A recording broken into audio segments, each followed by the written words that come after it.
Now, in light reflection and refraction, after finishing the chapters, I'm just coming to the NCERT corner. In text में आपका नाम, the first question of NCERT is define the principal focus of a concave mirror. इसका मतलब concave mirror का मतलब क्या हो गया कि bulging out portion में this is it okay? Now this is the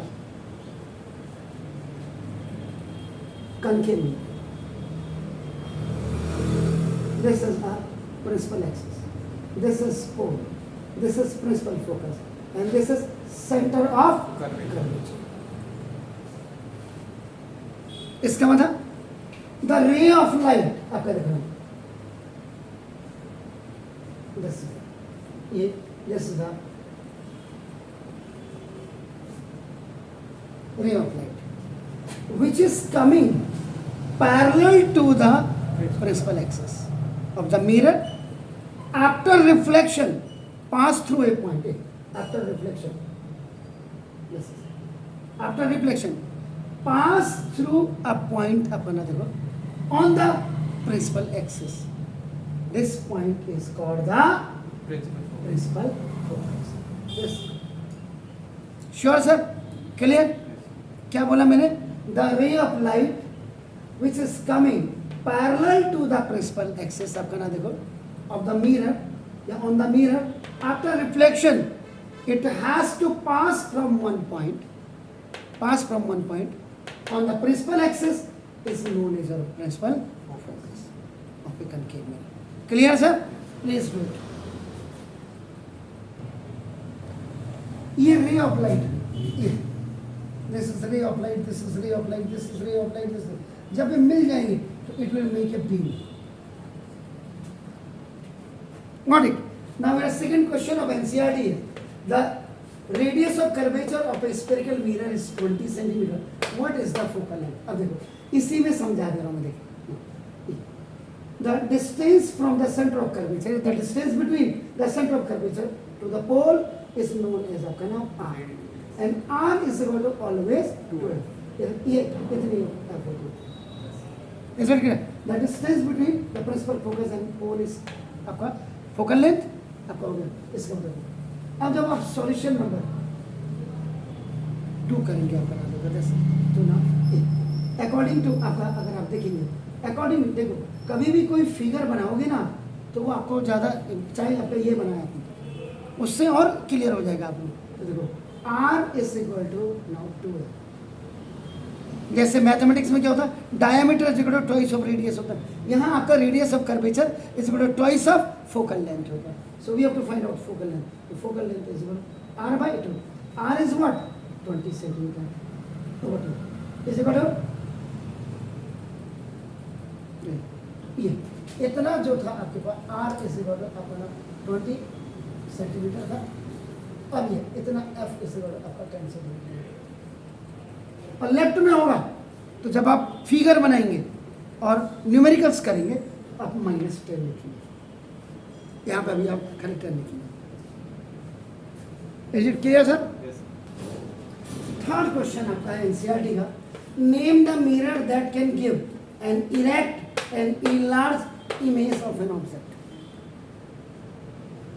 आप दिमाग में देखिए आप यहाँ पे पहले कन्वेक्स लेंस पे जरा लोड कन्वेक्स मिरर में आप लोड डालें. इसमें दोनों जो होती है H1 is smaller than H होती है हाईली डिमिनिश्ड होती है और दूसरी वाले में H1 is smaller than H होता है दैट इज आपका डिमिनिश्ड होता है. जरा चेक करो आप अपने इमेज फॉर्मेशन की होगी जरा उसमें चेक करिए. कन्वेक्स मिरर की अगर बताई हो मैंने तो मिरर यस मिरर दो इमेज होंगी.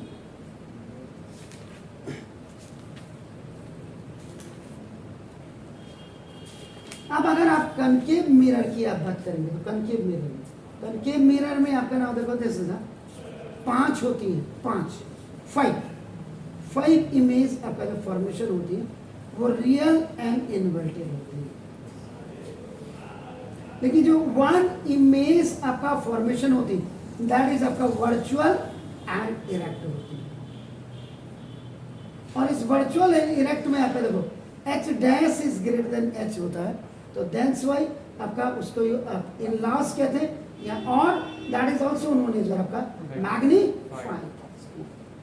इसका मतलब इसका जो सॉल्यूशन नंबर 3 का जो आंसर होगा दैट विल बी आपका concave mirror, concave mirror.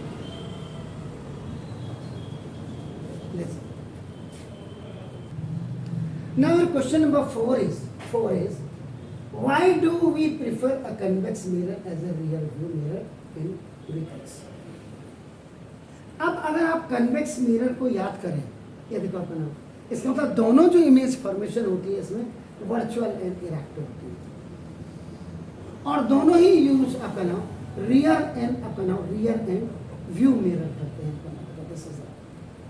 But the thing is that आपका नाम फर्स्ट में आपका क्या होगा, the object will be place at A infinity. याद होगा आपको, इंफिनिटी में जब रखते हैं, आपका इंफिनिटी जब रेज आती है तो इट अपीयर्स टू बी आपका नाम, जब मिलाते हैं तो फोकस में आती है। And the another object is place in between of infinity to pole के बीच में कहीं रखेंगे आप, तो उसमें से एक रो तो डाइवर्ट हो जाती है, उसको लाते हैं आप फोकस में लाते हैं, दूसरी लगती है कि ये सेंटर ऑफ कर्वेचर से जा रही हो, any ray which is going through the center of curvature after reflection it has to go back from the same path। तो फिर उनको जब पीछे की तरफ लाते हैं तो जो इमेज फॉर्मेशन होती है राइट साइड में कन्वेक्स मिरर के, वो आपका पोल एंड फोकस के बीच में होती है। Is it clear? तो उसमें तो इसमें एक में एक्सट्रीमली आपका नाम डेमनेस बनती है, एक में डेमनेस, लेकिन दोनों का काम रियर व्यू मिरर के लिए किया जाता है। आप समझ रहे सर?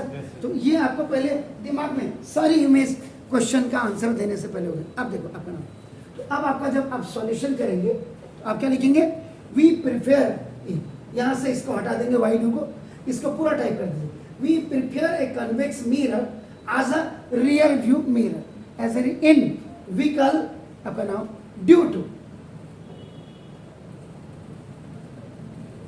Following causes. यहां से यू राइट आंसर को, वाई डू छोड़ दीजिए, we prefer a convex mirror as a rear view mirror in vehicles due to following आपका नाम this is causes. Why? Because it always forms exact image of an object की exact image बनाते हैं, इसलिए हम convex mirror का use vehicle में as a rear view mirror करते हैं। Clear sir? And the another is आपका ना देखो, this is it covers a wider range या वाइडर व्यू अपना and enables us to see a wide area behind vehicles।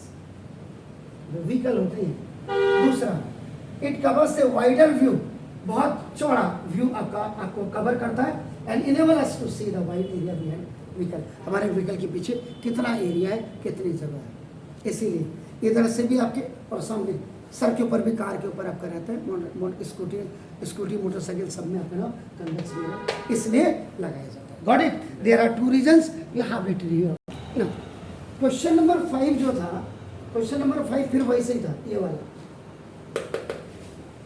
The radius of curvature of A spherical mirror is, वहाँ 32 centimetre दिया है, what is the focal length, तो 32 का आधा कर दीजिए तो कितना हो गया, 16 सेंटीमीटर, इसलिए मैंने नहीं लिखा।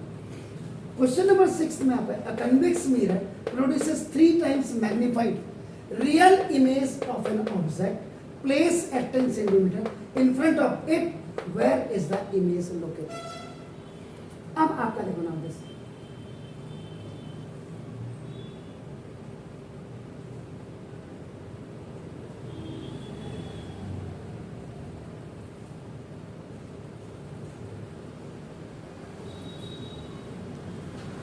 कनकेवी बोला है ना उसने? Yes, convex. ओह, कॉन्वेक्स बोला है, कॉन्वेक्स है, बोर्ड में तो कॉन्वेक्स लिखा है। नहीं कनकेव है।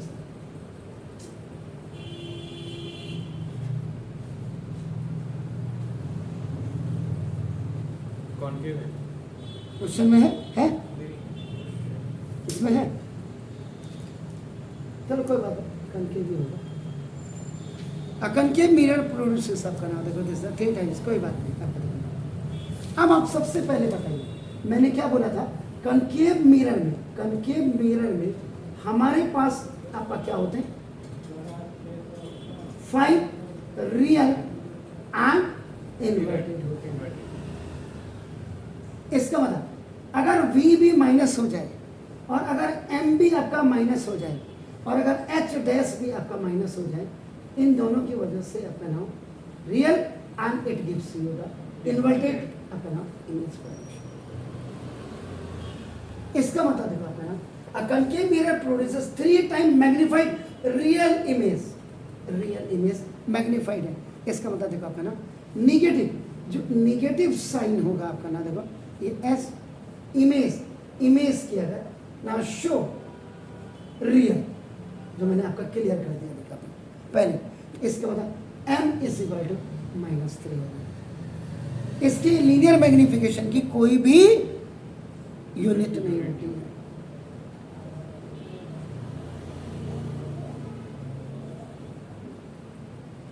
m इज इक्वल टू ये -3 आपको गिवन है आपका, ऐसे clear.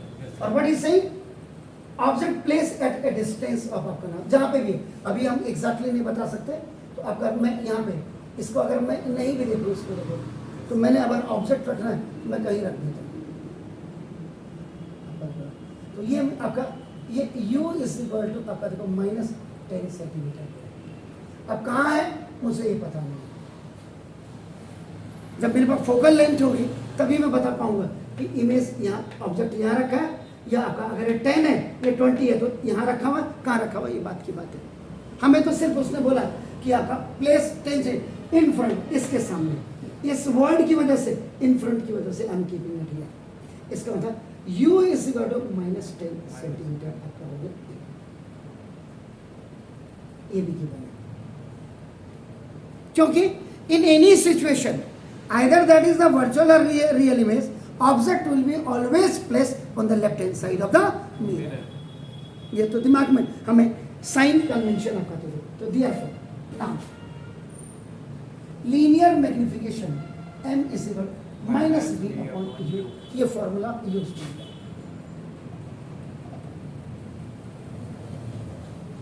Okay sir, this is -3 is minus v upon this u is what, this is -10, minus से माइनस करना, तो v इज -30 सेंटीमीटर आपका, माइनस आ गया तो ये भी आपका लेफ्ट हैंड साइड या और लेफ्ट हैंड साइड और now same side of an object, तो जिस दिशा में वो रखा होगा वही आपका ना, तो 10 तो v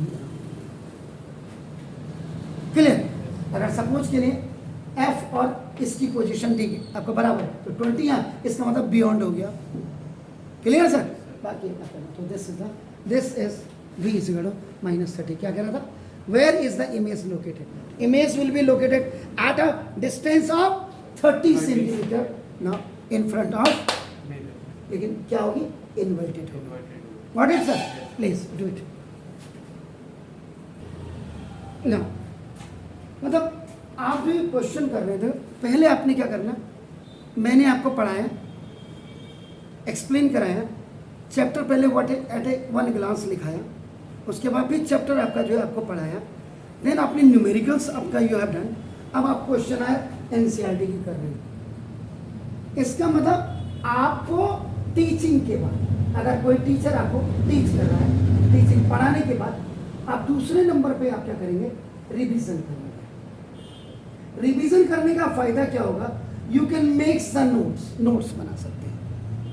नोट्स जब आप तैयार कर लेंगे तो उसके बाद आपका नाम देखो दिस ये प्रैक्टिस हो जाएगी। This is not important that कि यू आर गेटिंग 100% मार्क्स, कोई जरूरी थोड़ा। अगर हम ऐसे कहते हमारे बच्चे तो आजकल हिंदुस्तान में आईआईटी को एक झटके में निकाल दे रहे हैं, लेकिन फिर यूपीएससी में उनका सिलेक्शन ही नहीं हो पा रहा।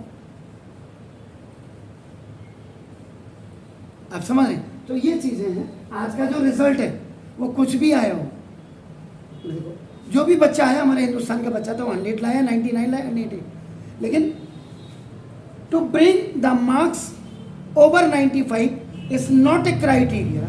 मैं सोचता हूँ कि गवर्नमेंट को एक क्राइटेरिया खत्म कर देना चाहिए। अब वो कह रहे हैं कि नहीं, मार्कशीट में फर्स्ट सेकंड थर्ड नहीं आएगा, इसका मतलब गधे को भी आप ला करके खड़ा करते रहो अप्पल के सामने। मेरे बोर्ड होना चाहिए, न्यू एजुकेशन पॉलिसी होनी चाहिए, लेकिन कुछ तो मैटर होना चाहिए उसका। पहले क्या होता था, 2008 तक जो पैटर्न था वो पूरा एक दूसरे के साथ जुड़ा हुआ लिंक होता था। अब तो ना नीचे ऊपर का टॉप बॉटम कुछ पता ही नहीं। 12 आपको एक एक चीज़, जैसे मैंने आपको पढ़ाया, एक एक चीज़ पढ़ाई, उसके बाद आपको क्वेश्चन कराए। अभी एनसीईआरटी आपको तो वही आपका टीचिंग के बाद आपको घर जाके रिवीजन करना है। रिवीजन करने के बाद एक कॉपी बना लो, उसमें नोट्स करना है। और इसका जो पढ़ने का पैटर्न होना चाहिए, मंडे को आपने पढ़ा स्कूल में या ट्यूशन में, मंडे को ही रिवीजन हो जाए। ट्यूसडे को आपने पढ़ा तो ट्यूसडे को ही आपका रिवीजन हो जाना चाहिए। जो अब वेडनेसडे को जब आप पढ़ रहे हैं तो वेडनेसडे के दिन, मंडे ट्यूसडे वेडनेसडे, तीनों का रिवीजन, तीनों दिन का। थर्सडे के दिन फिर आपका थर्सडे का पढ़िए, फ्राइडे के दिन आप फिर फ्राइडे का पढ़िए, और सैटरडे के दिन आपका सैटरडे आपका, फिर थर्सडे फ्राइडे सैटरडे का पढ़िए, और संडे के दिन आपका नो। भाई संडे के दिन आप स्कूल नहीं जाते हैं, 6.5 घंटे आपका बचा, जो 6.5 घंटा आपके पास स्कूल नहीं जाने का। Sunday is for holiday, that's very true, लेकिन आप इस दिन आपका मंडे टू आपका सैटरडे आप इसको रिवीजन में ले, revision revision practice, revision revision practice. और लास्ट आपका जो ये आपका जो संडे होगा, मंडे टू संडे आपका ये प्रैक्टिस में आपका आ गया, तो बच्चा कभी मात ही नहीं खाएगा। इसमें कई बच्चे ऐसे होंगे जो डेडलाइन से नीचे होंगे, उनको भी सरकार ने कहा पास कर दो, आपने उस कैटेगरी में नहीं है ना। हाँ, हमारे मार्क्स ठीक ठीक आने चाहिए, इतने आने चाहिए कल के दिन 100% ला करके हमें नौकरी नहीं मिली, और आगे जा करके आप 12th में फिर लाए इतने परसेंट, और आपका इंजीनियरिंग में सिलेक्शन नहीं हुआ, मेडिकल में सिलेक्शन नहीं हो रहा, डोनेशन के हमारे पास पैसे देने के है नहीं। मैं तो अपनी बात जानता हूँ, कहाँ से लाएंगे हम इतना 1-1 करोड़ रुपया MBBS कराने के लिए।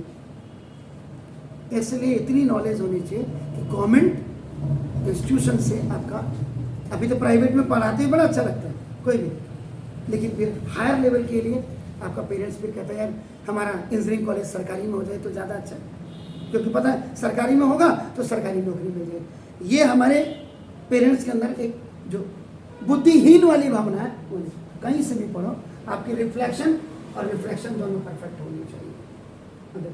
A ray of light traveling in air enters obliquely in water into water. Does the light ray bend towards to the normal or away from the normal? अब आपका देखते हैं,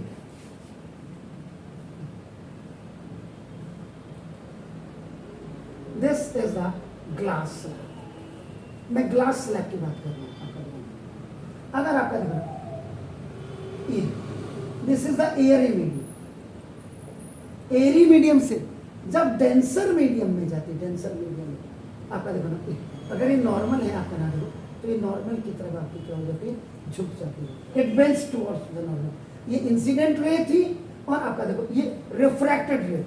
जब भी दो मीडियम की बात कोई करेगा, इसका मतलब रिफ्रैक्शन आ गई, रिफ्रैक्शन आ गई। और फिर आपका जब when it will go again from denser to the rare, सुना देखो, it will go far away now from normal, ये normal, it come close to the normal जब होगी, ये आपका ना, तो ये आपका ना रेयर से डेंसर में जा रही है, डेंसर से भी रेयर में, तो आपका ना एंगल ज्यादा का बनने लगे। इसका मतलब क्या होगा, सारा खेल है स्पीड ऑफ लाइट का। Speed of light in air है, speed of light in vacuum है, और speed of light in water है।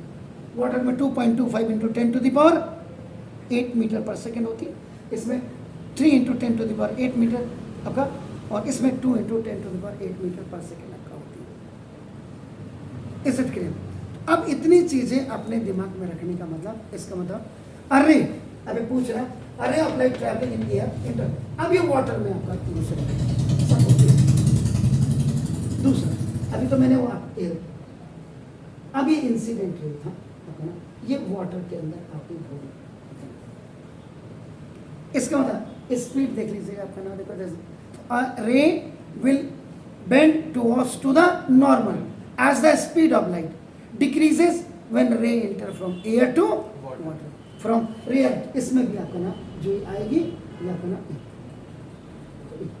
ये आपका यहाँ पे भी वाटर में अगर होगी तो ये दिस इज द नॉर्मल ये हो गया तो ये आपका ना सेम इट बेंड्स ना दो towards the normal.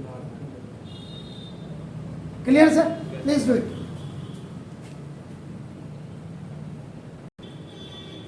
Solution number 8 में आपका नाम होगा दिस। आपको उसने क्या बोला? Light enters from air to glass having refractive index में 25 यानी कि लाइट की रेस जो है वो आपका नाम एयर से ग्लास के अंदर आपका प्रवेश कर रही है, एंटर कर रही है और इसका रिफ्रैक्टिव इंडेक्स आपका कितना 1.50। तो what is the speed of light in glass? तो ग्लास में इसका क्या होगा आपका नाम देखो जैसे। तो सबसे पहले आपका नाम देखो दिस द रिफ्रैक्टिव इंडेक्स नीटा इज इक्वल टू 1.50 आपका दिया हुआ गिवन। अब सबसे इंपॉर्टेंट चीज क्या है आपका नाम? इसमें जो मैंने नहीं लिखा वो मैंने speed of light in vacuum नहीं लिखा जो 3 × 10⁸ मीटर पर सेकंड होनी चाहिए। इसका मतलब अब आपको ना देखो इसकी जानकारी होनी चाहिए कि speed of light is denoted by C ना देखो और ये इसी को 3 × 10⁸ मीटर पर सेकेंड अपना वैक्यूम में आपका हो। ठीक हो गया सर? आपको निकालने क्या speed of light in the glass. अब आपको स्पीड ऑफ लाइट अपना देखो इसी को स्पीड ऑफ ये क्या है आपका स्पीड ऑफ लाइट आपका ना देखो इन वैक्यूम है। ठीक है ना? इसको आपका सी से डिनोट कर दिया और स्पीड ऑफ लाइट आपको भी ये आपको फाइंड आउट करना है आपका ना देखो। ठीक हो गया सर? एक इन ए glass. So when you have 3 quantities, out of 3, 2 are known, तो 1 अपने आप ही unknown हो जाएगा। तो करें तो नीटा इज इक्वल टू दिस ये refractive index is equal to आपका क्या होता है स्पीड ऑफ लाइट ना देखो इन वैक्यूम ओवर नीचे आपका speed of light in a medium कहते थे आप याद करो उसको इसे कहते हैं speed of light in a glass. तो नीटा इज इक्वल टू इसको 2 to 1 भी करते थे समझ रहे refractive index of glass with respect to आपका समझ रहे और ये is equal to this v upon sorry c upon ऐसे कर दीजिए तो v is equal to c upon नीटा हो गया। तो v is equal c is what 3 × 10⁸ upon 1.5 sure clear 1.5 2 sir तो v is equal to upper 2 × 10⁸ metre per second. इसका मतलब जो आपका speed of light in a glass I glass this is वो आपका कितना आ गया v is equal to 2 × 10⁸ metre. Clear sir? Next जो इसमें क्वेश्चन नंबर 9 लिखा हुआ है इसमें कह रहा find out from the table the medium having the highest optical density also find the medium with the lowest optical density. अब मैं इसको पूरा नहीं लिखा मेरे हिसाब से आज CBSE को ये जरूरत होनी चाहिए कि ना रिफ्रैक्टिव इंडेक्स ऑफ मीडियम बच्चे को याद होनी चाहिए। अगर आप लोवेस्ट कहोगे आपका नाम देखो दिस लोवेस्ट ऑप्टिकल डेंसिटी जिसको आप कहते हैं लोअर ऑप्टिकल डेंसिटी ये आपका समझ रहे हैं ये आपका सबसे पहले अगर आपको याद हो एयर की या कि 1.0003 ये बच्चे को पता होना चाहिए। बच्चे को ये भी पता होना चाहिए कि बर्फ आइस का 1.31 होता है। बच्चे को ये भी पता होना चाहिए वाटर का 1.33 होता है। अल्कोहल पीने के लिए तो आजकल सबसे पहले बच्चा ही लाइन में लगा है, पिताजी लगे हो ना लगे। अल्कोहल का आपका क्या होता है 1.36 होता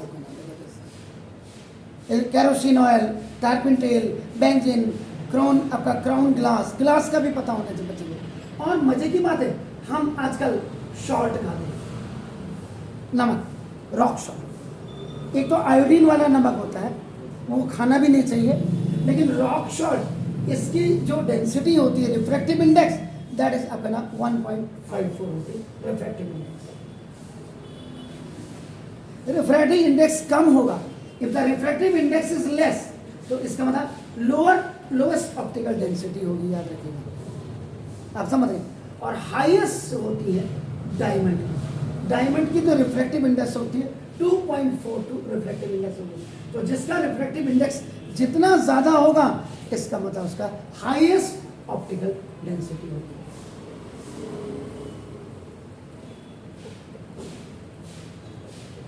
तो diamond has the refractive index 2.42, that's why it has the highest optical density।